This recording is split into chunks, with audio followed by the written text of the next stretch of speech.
Let's get started. Okay. I was gonna start off with a joke, but like you're already looking at one, so let's just get into a few quotes from my favorite scholarly resource, Twitter. So, take a look at this. A grandfather sitting on a trash can, just where he belongs, you know, I feel that. Or over here, how can you face your problem if your problem is your face? Yeah. This one's my favorite, okay? Show those haters how it's done by hating yourself the most. Now, we like this type of humor. We laugh. We think it's funny, right? We facilitate this type of humor. I will say something to tear myself down and you guys will laugh because you're like, haha, she's joking, that's funny. But in reality, is it really funny, right? Why do we even like this type of humor? So self-deprecation has this leveling effect.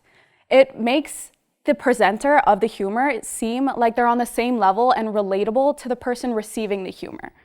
So this is good for leadership type positions because it makes you seem more approachable and relatable and puts an overall better impression for you, right?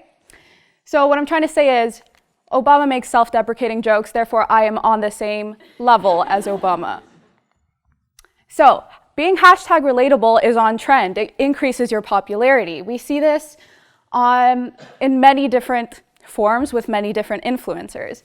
Take Jenna Marbles. She's a really, really old YouTuber, but even in recent years, her popularity is still increasing because of her increasingly relatable, self-deprecating content, which we love, right?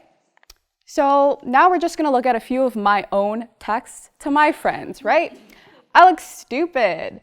I'm dumb, I'm annoying, why am I like this? I'm so sorry. In isolation, these texts don't look really funny, do they? They don't have that same lighthearted, funny effect that most self-deprecating humor does. So, a study was looking at how self-esteem and self-deprecation are sort of related. So what they found was that those in an IQ test. They took a difficult IQ test and the subjects were predicting how well they did on that IQ test. And they found that those with lower self-esteem predicted that they were going to do worse than those with higher self-esteem in the condition where they would be getting immediate feedback and talking face-to-face with another person. So this almost seems like they put up a barrier and they don't exactly want to look stupid in front of this experimenter, right? Does that make sense? In another study, they looked at the relationship between self-deprecation and depression and found that there was a strong positive correlation between being self-deprecating and being depressed and depression on self-deprecation, more so than any other factor that they were looking at. So these are all just correlations, right? But it gives you something to think about. Maybe we love this self-deprecating humor, but you could really be just tearing yourself down by making these types of jokes.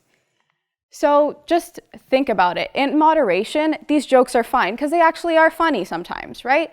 But just think about it the next time you make these jokes and affirm yourself, okay? Love yourself. Tell yourself that you're smart, but also tear yourself down a bit. It's fine. Just think about your self-esteem, all right? On a final note, take-home message, just because you're trash doesn't mean you can't do great things. It's called a garbage can, not a garbage cannot. Thanks.